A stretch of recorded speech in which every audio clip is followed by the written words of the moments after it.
from the heart of Dubai, where tomorrow is being built today, to the world. Welcome to the CTO Show with Mehmet. Here, we redefine technology and reimagine possibilities.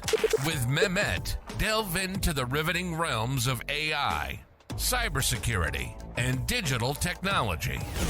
Experience the thrilling highs and lows of startups. Immerse yourself in the spirit of entrepreneurship and witness the future of business innovation being written in real time.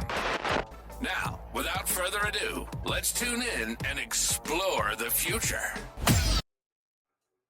Hello and welcome back to a new episode of the CTO Show with Mehmet. Today I'm very pleased. Joining me, Danny Nathan. Danny, the way I love to do it is I to keep it to my guests to introduce themselves. So tell us a little bit more about you, about your background, and what you are currently up to. So the floor is yours. Absolutely. Yeah. Thanks for having me. First off, I'm Danny. I run a company called Apollo 21 that basically sits at the intersection of an innovation consultancy and a product design studio. So we help anybody from Series A or later companies or companies that have been around for a while and are looking for new opportunities in technology and innovation to ideate and build new products, to understand what innovation really means and how to move beyond the idea of innovation theater and talking about innovation, and really helping companies understand the metrics and the operational and cultural impacts of a commitment to the idea of innovation and longevity for their company. Cool. And again, thank you for being with me here today, Danny. Now, maybe it's a trivial question, but why did you choose to focus on something which people might think, okay, these guys, they've been around for some time, they are like on a series A or above. So why you choose to be in that spot, and not, for example, being on innovation with like new founders? So what attracted you to be with these kinds of companies? Which is the reason I'm asking, Danny, because these guys, they think that maybe they have done their job. They are, they are more Yep. more like hard to convince. So I would like to hear your point of view on that. Yeah, absolutely. There's a couple of things that come into play there. So a lot of the work that we do with growth stage companies, so think Series A, Series B, is focused on the operational side of things and helping them move really beyond doing things that don't scale. So, we all know the old adage of when you're an early stage startup, you should focus on doing things that don't scale. And then eventually, as you begin to find product market fit and your company begins to find some stability, you end up in a world where doing things that doesn't scale, which becomes a problem. And so for that type and size of company, a lot of our efforts come in around helping them think through the opportunities to operationalize the practices that they've been exploring and testing and figuring out kind of what works for them. And then on the more established company side, a lot of folks talk about innovation. They believe in innovation. They tell their customers and the markets in general that they are focused on innovation. But when you really dig into the activities and the metrics that they're using to run their business, what we find is that it's a lot of talk and not quite so much action.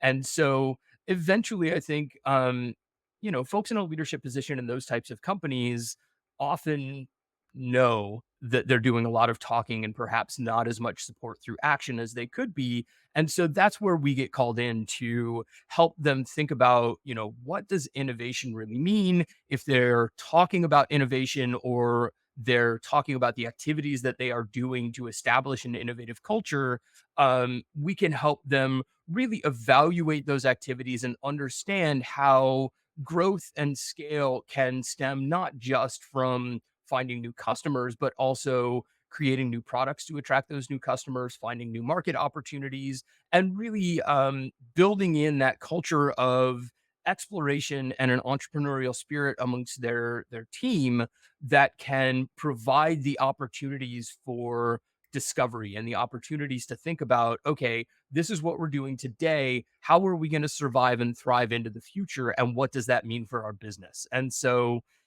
I guess when push comes to shove, the answer is we like a challenge and we like helping companies that are at that inflection point where they're going, oh, we need something new. Cool. I love this, Danny. And I'm currently reading the book by John Chambers, the ex-CEO of Cisco, connecting the dots. And one of the things that he talks about is like companies usually fail because they keep doing the great things they are doing Yes. for a long time. So Yes, exactly. so this is why innovation is really important. And people sometimes they think that innovation, it's only also for old established company, and they think like in the sense of a startup, which is, to your point, they are on now a scale up. So they are on the, in the phase that they want to expand markets, expand, Right. market share in maybe other line of businesses. So h- from your experience, Danny, what have you seen the main challenge that they face? Is it like they run out of ideas? Is it that they, as we were talking, they get stuck in the thing that they do, so they lose sight of what's going in the market? What you have seen, the number one and maybe two challenges they face, and they lack innovation out of that. Yeah, I mean, I think you really hit the nail on the head there. The idea is that, as companies become established, as they grow up, as they figure out what works, uh, companies begin to optimize for the things that work well today. And so what you see is a huge focus on efficiency, a focus on conservation of capital, a focus on creation of shareholder value, increasing quarterly earnings every single quarter. And all of these things are great signs of a company that is doing well, but at the same time, they are at direct odds with the idea of innovation. And the reason for that is the more you optimize your company for what's working today, the less you are giving your employees, your team, and your organization the opportunity to explore in those weird fringes where new ideas tend to be birthed. And so, if your team isn't free to experiment, if they aren't, frankly, free to spend some capital on weird trial and error, and that could be anything from creating new features on an existing product to creating an entirely new product or business line, or it could be something as simple as partnership or investment opportunities in outside companies that are doing something in a space that is related to your company. But all of these things that I'm talking about that foster innovation within organizations and really provide longevity over the long term, um, kind of go against the metrics that a lot of growth stage companies are used to using as their North Star. And so you have to be willing to spend a little bit now, to experiment now, to figure out what's going to work and what's not going to work, so that much like a venture capitalist creating their own portfolio, you have a series of ideas and explorations that some will pay off, some won't, but the ones that do pay off ideally will do so at such magnitude that they will offset all of the other endeavors that you're doing that fail.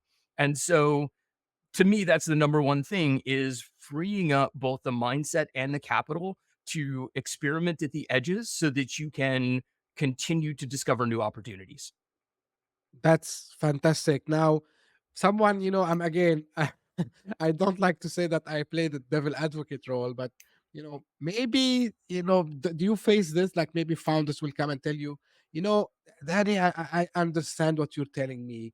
Yeah, I know, like I should be, but I have to also work on these metrics. We need to keep, trying. We need to keep pushing before we try to start exploring this. And they will say, we don't have time. I don't have maybe now I'm running out of cash probably in 12 months or so. How I can do all this. So what's your answer to them, Danny? Why are you running out of cash in 12 months? My guess is that it's because you have been highly focused on doing exactly what you've been doing. And if you're in a situation where you're going to run out of money in 12 months, I hate to break it to you, it's not working. It might be working in the short term. It might make the next quarter or two look amazing. But when you hit that end of the runway in 12 months, doesn't matter. Yeah. That's fantastic answer. Now, also, I want also to dive, to diversify the conversation. So of Mhm. course I like to speak about startups, but if I want to take this from a kind of a corporate perspective, right? Yes.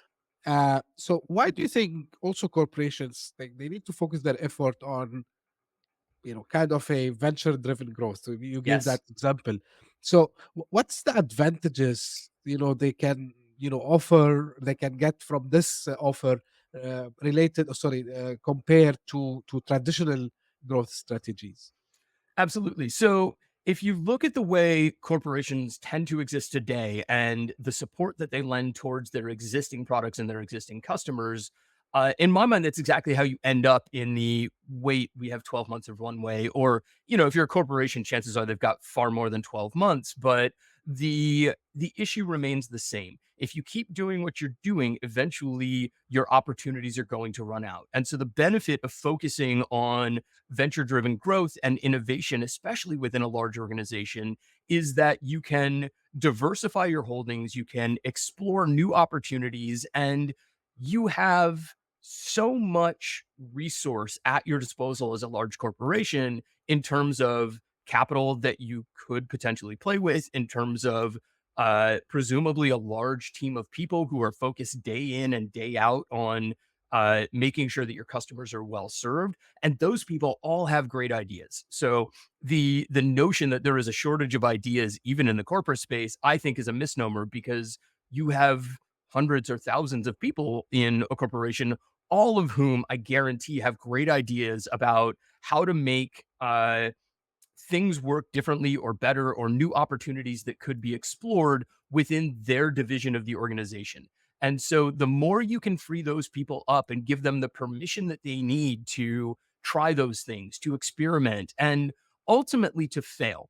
Because that's one of the most important things that we talk to our clients about, is that when you're pursuing venture driven growth, it is not a 100% guarantee of every single thing that you try is going to work. And again, I liken it to kind of the venture capital perspective of, instead of looking at it and going, okay, we're going to try 100 things with the expectation that 90 or 95 of them are going to work, you have to kind of flip that on its head and go, okay, we're going to try 100 things, and 98 or 99 of them are probably going to fail. But the one or two that succeed will probably succeed with such great magnitude that it will offset all of the other experimentation.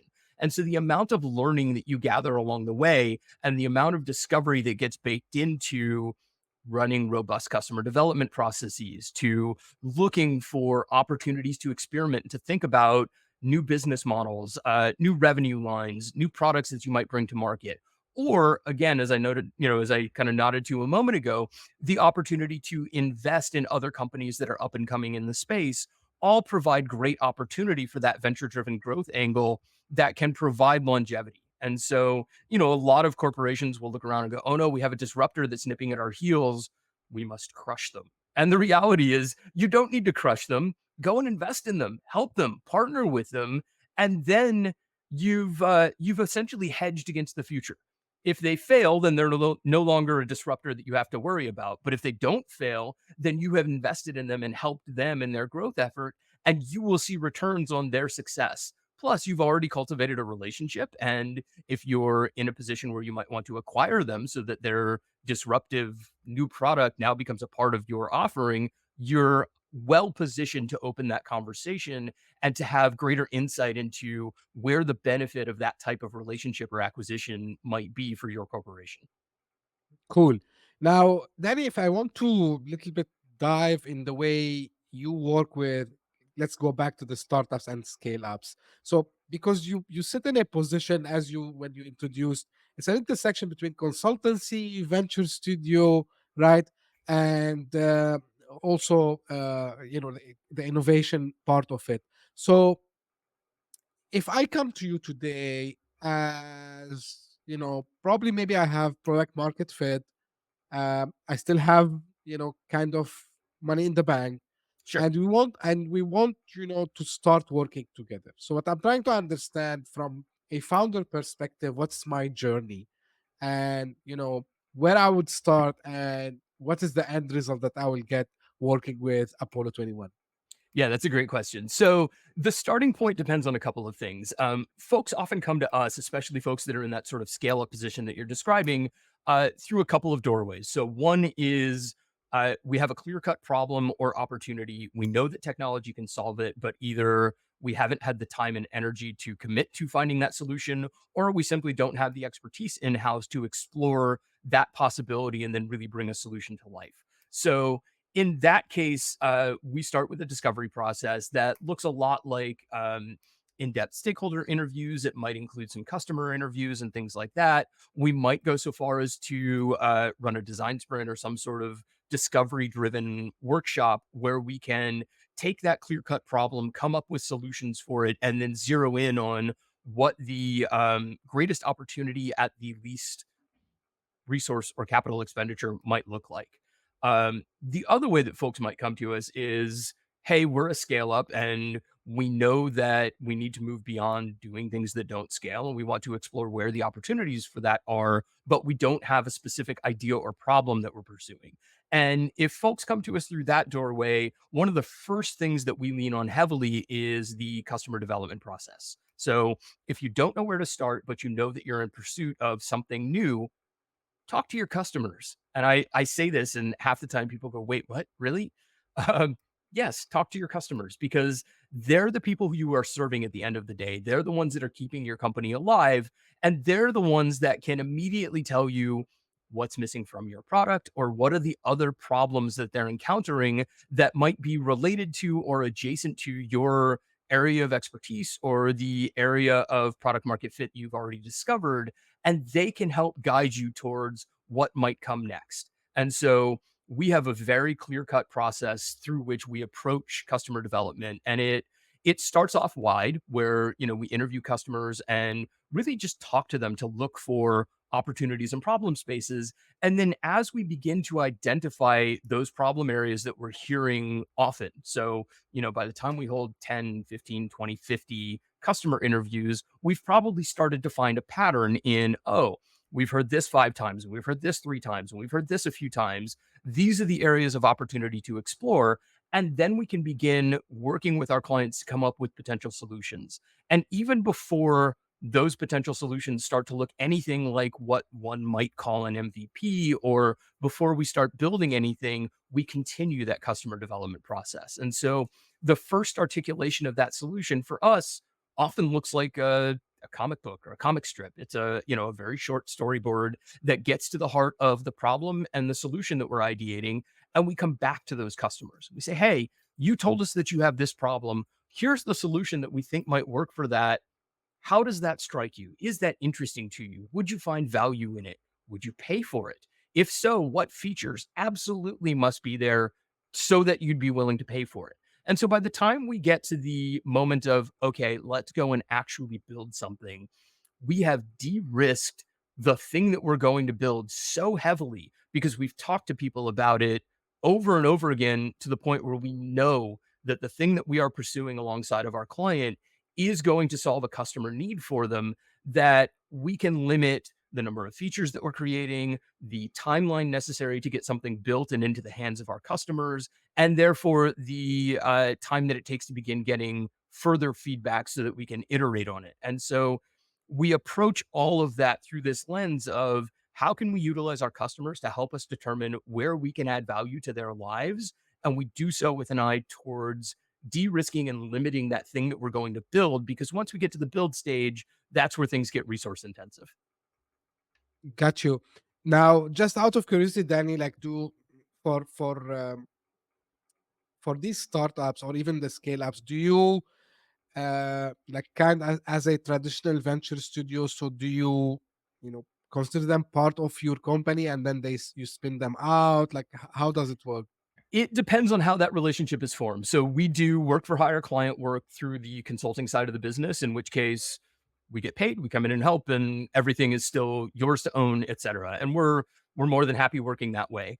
On the venture studio side of the business, we tend to focus those opportunities on much earlier stage companies and founders and things like that, where we can really get involved and become a business partner there. And so it just kind of depends on which door you're walking through. But the simple answer is we're open to both. And we are always open to creative relationships with our clients on either side of that fence. So even if they're a consulting client, if we're working with a consulting client to help them ideate a new product and then bring that product to market, to the extent that they are willing to talk about, giving up some equity in lieu of capital spend, for example, Mhm. or, looking at some sort of revenue share or something like that, we are always happy to talk about creative ways to build that relationship so that everybody has skin in the game. And that helps us remain committed and remain focused on that idea. And it ensures that our clients feel like their success will lead to our success rather than us just trying to pull as much money out of them as possible through a consulting engagement. And so I guess the easiest answer to that question is we're open to working with our clients in any way that they are excited to come and work with us. And it really just comes down to both organizations working together to figure out what the best fit for that relationship is. That's really cool. Uh, just also one thing you were mentioning, and I think a lot of founders they miss the point of talking to the customers, and I always refer them uh, to what Steve Blank, which is the very well known educator and entrepreneur, always says: you have to go out of the building. So you have a Yes. hypothesis, and then you need to go out of the building, and going out of the building means literally to go and talk to customers. So, and Yes. I think and to my surprise also, like when I talk even now with some entrepreneurs and founders, like I asked them, did you validated this? Yeah, we were I sure, know. like, yeah, yeah, yeah. Yeah. And then, okay, how many people have you asked? No one. Okay, so it's not a validation. So you Right. validated from technology perspective, but not as market need perspective. And I think this is really, really crucial. Now, of course, part of what you do also, Danny, is there's a lot of technology involved in the whole process, like whether it's on the Yes. consultancy part, whether it's on the venture studio part, or even the innovation part. So, and I'm very big fan of the intersection of technology and the business challenges, right? Hmm. So from what you see and what you help your customers with, how you emphasize, or let's say focus on using technology to streamline the operations as well, and solving business challenges. And the first thing that might come to mind is of course AI. So how are you seeing this perspective of AI you know impacting in the positive side, or maybe in the negative side, the this operation streamlining for the startups? Um, You've almost asked 2 questions in there, and so I wanna kinda tackle them one by one. A Sure. lot of the work that we do is focused on helping companies streamline operations through the use of technology, and we've had a number of clients that have come to us with a very clear or a very unclear problem statement, and that might be anything from, "Hey, we, duct taped together a technology stack in order to get to product market fit. We believe that we have now found product market fit, and we know that our tech stack will not stand up to scale unless we just keep hiring more people because they will have to make up for where the shortcomings in the technology are." And so in those cases, we have worked with our clients to literally build out an entirely new operational technology stack on which their entire business is run. We've had other clients come to us and say something like, "Help, we're drowning in email." And that's it. And, we come in and help figure out, okay, well, why are we drowning in email? And in that particular case, what we found was their process was email. And so once again, we were back to a process problem that is an area that is highly serviceable through technology. And that then, of course, leads into the AI side of your question, which is, or I guess, which I might interpret as, do we need AI? Is AI absolutely necessary in this? If it's not absolutely necessary, how might it be additive? And so we actually tell a lot of our clients that they don't need AI yet. And I want to be very clear about the yet.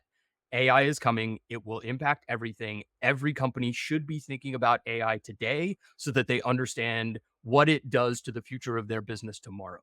However, that being said, there's a lot of operational problems that can be solved through clear cut, well thought out automation that does not rely on AI to create. And so the couple of examples that I just rattled off in terms of our efforts to create operational software have generally started on the automation side of things, and then we use that as the opportunity to lay the foundation for future AI use cases. And so one of the things that we run into a lot is our clients come to us, and given the hype cycle that exists around AI today, there's a lot of folks that are looking around going, "Oh, AI is a thing. We need AI."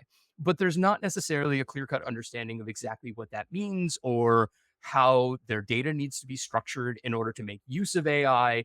And so by focusing on what we can help them do without AI today, we also then build in a little bit of extra time so that we can at the same time evaluate what their data structures look like, whether the data that they have is suitable to building out, for example, a bespoke model, or whether we even need to go down the path of building out, a bespoke AI model for them, or if something either more off the shelf or at least an open source solution that doesn't take as much effort to create might be beneficial for them.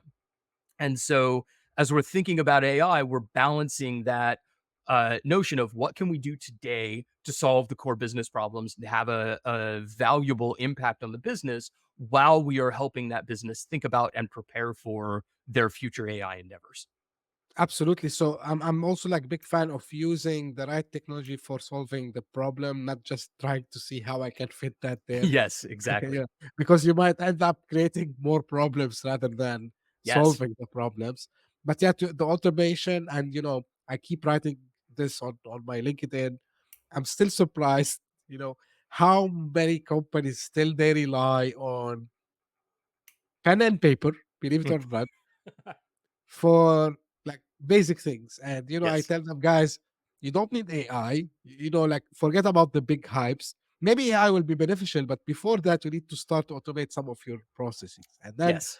then with time you will have data, and then you can start to sit down and think, okay, maybe we can get out from this an LLM model that does one, two, three, right? So Right.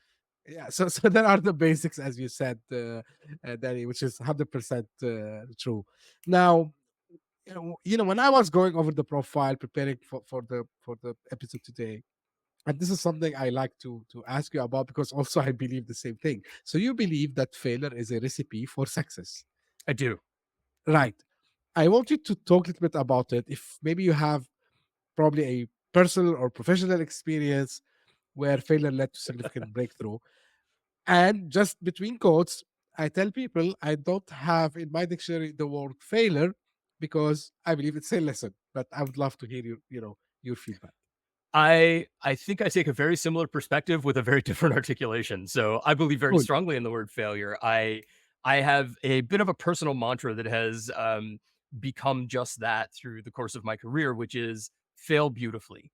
And I have it, it's up on the wall behind my computer monitor and all of that fun stuff so that I have to look at it all the time. And it's a constant reminder to me that if you're going to try to accomplish something, you are inevitably going to fail at some point along the way. And I'm not saying that everybody who goes out to try and build a company or start a startup or build a new piece of technology is going to fail miserably and therefore that's going to go nowhere. But rather, in the process of trying to find that moment of success, there will be many failures along the path. And a lot of people get kind of bogged down in their failures. We're taught from a very young age that failure is a negative thing. It is literally the way that we are taught the definition of failure. If you failed, you have done something wrong. You have not succeeded. You have failed.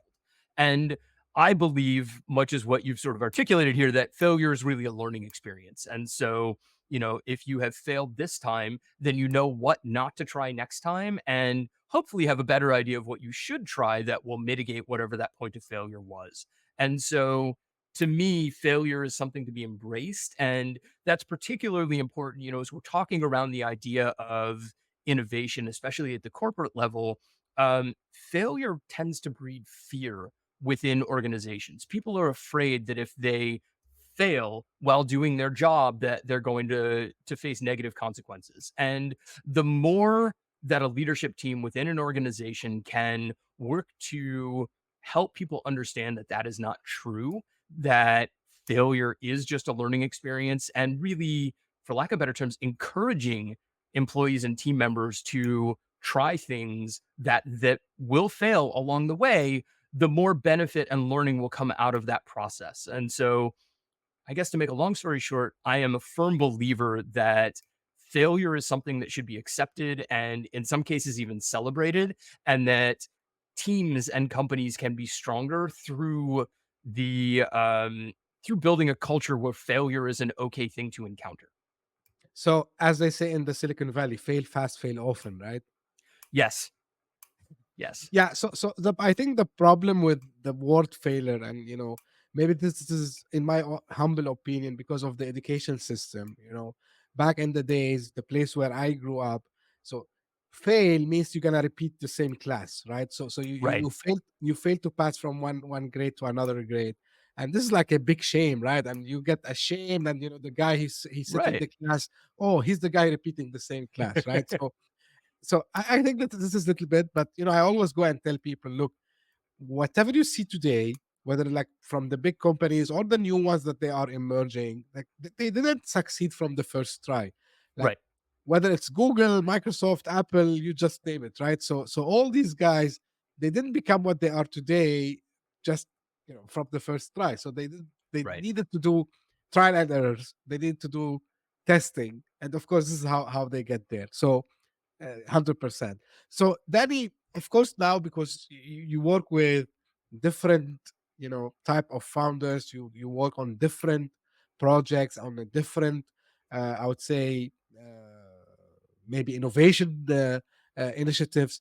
So s- you must be now like having kind of a vision of what is the next big thing. And of course, maybe you will tell me AI. I know this, but I mean, like, but really, like in the sense of really the next innovations that you are expecting, or maybe you are seeing from working with your clients. So, and I'm not asking on, usually back in the days we used to ask someone, what's happening in the next 5 to 10 years?